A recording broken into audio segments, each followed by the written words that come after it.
Smobby. Dream that got me on. Starzy. Oh,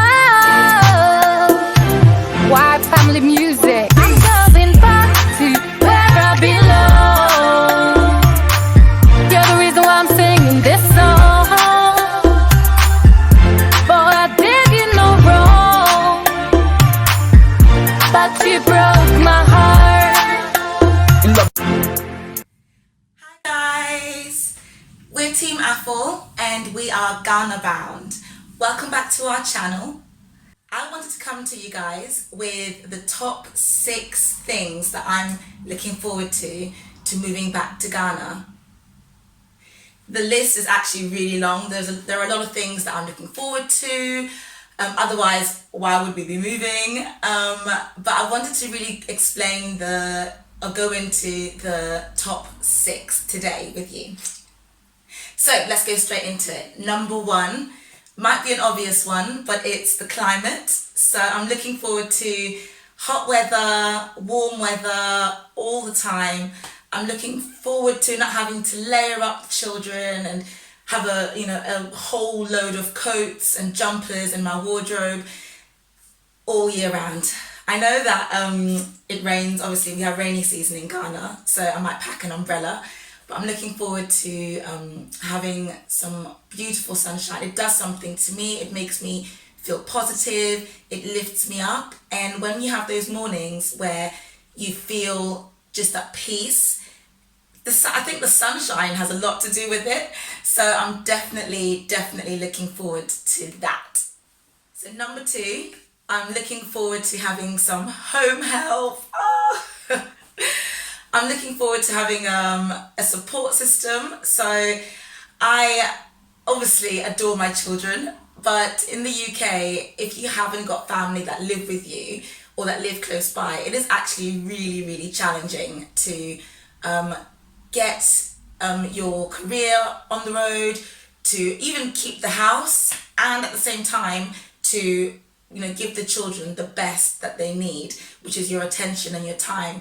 I spend a lot of time running around from here to there, trying to get stuff done in the house, trying to squeeze in homework, and it's a real rush. It's actually quite a bit of pressure. So I'm looking forward to the culture of having someone coming to your home, whether it's to stay in or whether it's to come a few days a week. I haven't quite decided how I want to go into it, but I am looking forward to having extra hands on deck to help me out. How I do that, again, I'll decide as and when it happens, because as a family we've said, you know what, we'll take it a day at a time. We don't know 100% what to expect, but one thing we do know is that we're not going to have to take everything onto our shoulders when we've got people there to support us as well. Number 3, having a family network that is close by and that we get to build relationships with. So we have obviously got family in Ghana. We've got lots and lots of family in Ghana. We can't wait to connect with so many of them. We regularly see them, even we speak to them online. We have like video chats, we're texting, but it's actually nice to spend time with the older generation as well. We really believe it's important to know where you come from. So for us to spend time with our grandparents, with our children to spend time with their great-grandparents and their grandparents and their cousins and all the older aunties and uncles is so important. We have an amazing rich history and we want to spend some time interviewing my grandma, for example. Also, we've got royalty in our family, so we'd be loving to find out more about the chieftaincy side of things, and yeah, to really delve into that side. Similar to having the house help and having someone to support us, we're going to have family round the corner who will be able to become part of the village that helps to raise our children. So we are big on family, so we're really looking forward to, or rather I'm looking forward to, reconnecting with our family groups as well. We've got cousins that Sam and I currently have relationships with, but we obviously can't meet up and go out and chill out together. So I'm looking forward to spending more time with them. You know who you are, guys, and building some deeper relationships as well. Number 4, having a simpler way of life. So Accra is like any city. It's a hustle bustle, it's busy. However, whenever we go back to Ghana, literally life just slows down, our pace slows down. When we go, because we do have things that we do over there, we are, taking the trotro here, there, we are busy, but the pace of life is a lot slower. People aren't rushing around, so you don't find yourself getting dragged into that rush. And for example, when we went back and we put our son into nursery in Ghana during one of our holidays, so he was there a couple of days in the week, and I was late picking him up, and I called and I said, "Oh my gosh, I'm so sorry. I'm doing everything I can to get back as fast as possible." She was like, "Don't worry, just get back when you get back. He's here. He's with us. He'll be fine." I was like, "Oh." Like so chilled out, and that just relaxes my shoulders.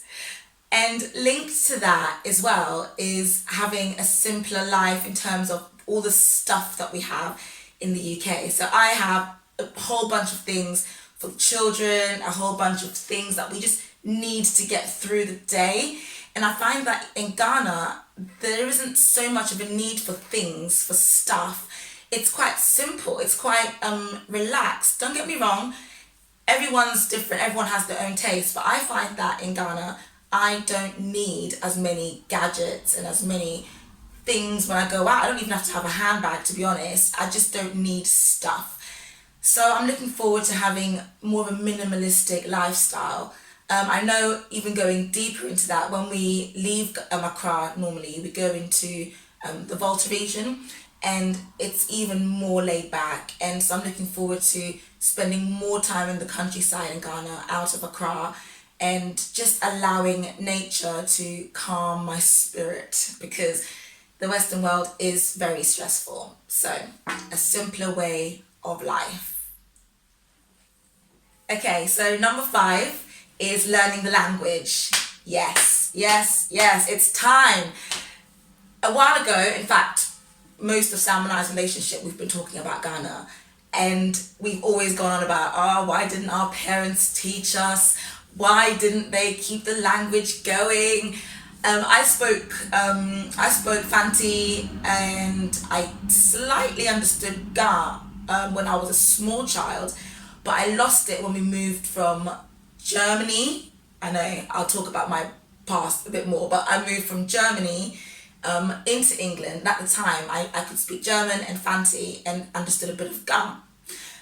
And then in the English system, they told our parents we'd get confused and learning a new language, because we used to mix those 3 languages, a little bit of English as we were learning, German and Fanti, into a sentence. Because do you find that sometimes when you are, bilingual, multilingual, you need to pick a word that really explains what you're trying to say. And there were words in Fanti that grasped what I wanted to say better than the words in English or the words in German, so I would just sort of mix it on in there. And obviously as a child, that must have sounded like I was getting confused, whereas I wasn't. I knew what I was trying to say. So we lost the language when we moved to England, because we just spoke English. We were encouraged to speak English, and that's why I sound how I sound today. However, there's a big part of my brain that still has the languages there. And even when I spend 1 week in Ghana, I can feel the Fanti coming back. So when I go back to Ghana, I want to actively go to speak into the community. I want to go to the market and try and buy and just dive straight in and pick up Fanti or Tree. Tree is the widest spoken, so I've decided to go for Tree. Going from a Fanti background, it's quite an easier transition than me jumping into Ga. I know people have said recently actually that Ga apparently is a dying language, which makes me really sad. So I would also want us as a family, or definitely myself and the kids, Sam if he wanted to have an understanding of it and trying to speak as many words of that as we can. The 6th thing and the final thing that I'm looking forward to going back to Ghana is the good schooling over there. We're going to be putting our children hopefully into some good schools. Ghana, they take the schooling very seriously, so they're teaching their children to read, to write, numbers from a very young age, and I'm a big fan of that. Another side of things is that I'm looking forward to making some new connections to the kids and play dates at the school gate. I'm a person that's really sociable. I enjoy making connections and friends. So I'm really excited to get to, expand that network, I guess, expand those relationships. So yes, thank you so much guys for watching. And if you can relate to any of it or you want to add to it, please comment below. Also, for those of you who haven't subscribed yet, please click subscribe. We are going to be adding videos regularly to update you on how we are moving from the UK over to Ghana. If you've got any questions or things you'd like to see, go ahead and ask away. So see you at the next one. Bye.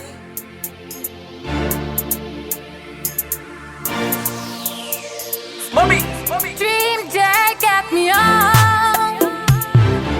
Starzy. Why family music? Baby, man, your long story. How many